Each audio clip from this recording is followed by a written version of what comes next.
Hi everyone, so let's discuss zoonosis. So, zoonosis is any disease or any infection which can transmit from vertebrate animals to humans. This zoonosis is of three types. It is anthropozoonosis, so it is when the disease is transmitted from animals to man, and then we have zooanthroponosis when it is transmitted from man to animal, and then we have amphizoonosis when it can be transmitted from both man to animal and animal to man. So the disease which we are going to study in zoonosis is plague. So plague is transmitted by Yersinia pestis.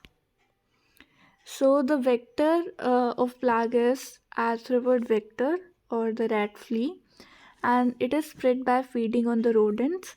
So till the date, three pandemics have occurred of plague, and the second one was named Black Death. So we will see pathogenesis. First of all, what is the mode of transmission? It can be transmitted by three ways. First of all, by the bite of rat flea or the human flea, then direct contact with the infected rodent, and then inhalation of droplets. And this is the man to man transmission. So what happens? Uh, on This is the rat, and the rat has been infected by Yersinia pestis, and it has been taken up by the flea. So in flea, this Yersinia pestis will multiply, and at one point it will block the proventriculus. And when it is blocked, the time is known as the extrinsic incubation period. Now, when this proventriculus is blocked, it will the flea will regurgitate the blood to man, and it will cause the infection. So, this flea is known as the blocked flea, and this flea can be partially blocked or completely blocked. So now the most common red flea is X. Chiopis, and the number of X. Chiopis per rat flea is known as the Chiopis index. What are the virulence factors of this Yersinia pestis? So it is one is F1 antigen. This F1 antigen inhibit the phagocytosis, and this is the capsular antigen, and this antigen is detected by ELISA or ICT. Okay, so this human plague is of three types. First, it is bubonic, then it is pneumonic, and then it is septicemic.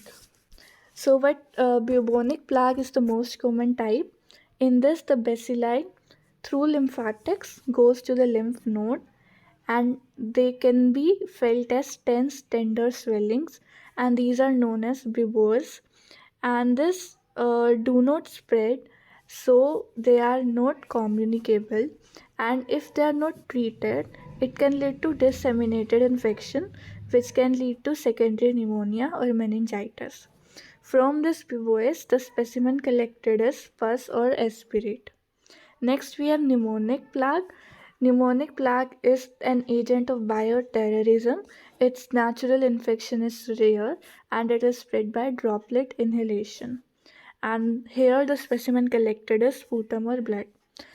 So the primary septicemic plague is rare and the secondary is common. So what happened here? There is greater involvement of the blood vessel, which will lead to hemorrhage of skin and mucosa and further lead to gangrene. So this is also known as the Black Death. So this is also agent of bioterrorism. And the specimen collected here is blood or splenic aspirate. These all specimens are transported in Kerry Blair medium. So, what are the symptoms? So, in the bubonic plague, it is sudden onset. There is fever, malaise, headache, and lymphadenitis. In the pneumonic plague, it is also of sudden onset. There is fever, headache, and respiratory symptoms, which are productive cough, dyspnea, and chest pain. Okay, so after that, so we saw what are the clinical manifestation and the types. So how can we prevent it? First of all, we can control the cases. How? By early detection and early treatment. Then we can control the fleas by using insecticides such as DDT. We can control the rodents, And there are two vaccines available: formalin killed vaccine and live attenuated vaccine. Okay, so how do we detect it? So first of all, this is a gram-negative cocobacilli. In the Watson's chain, we see bipolar or safety pin appearance. On the blood agar, it is known hemolytic, and the McConkey agar, it is known fermenting. And the automated identification system is MALDI-TOF. It's catalase positive. And then we see the ICUT test. In that, it is indole negative, citrate negative, urease negative, and in the TCI, we see it's alkaline biacidic.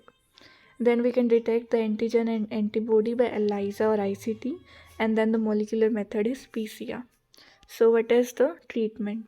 In the past, the treatment was streptomycin, now it is gentamicin, and the post exposure prophylaxis is done by levofloxacin. So, this was about plague, which is a zoonotic disease. So, to revise, there is a question for you. So, what are the two types of vaccine available for plague, and which are the agents of bioterrorism? And the last question, which is the characteristic appearance of Yersinia pestis on the Wason stain? So that was all about plague. Thank you, and type your answer in the comments.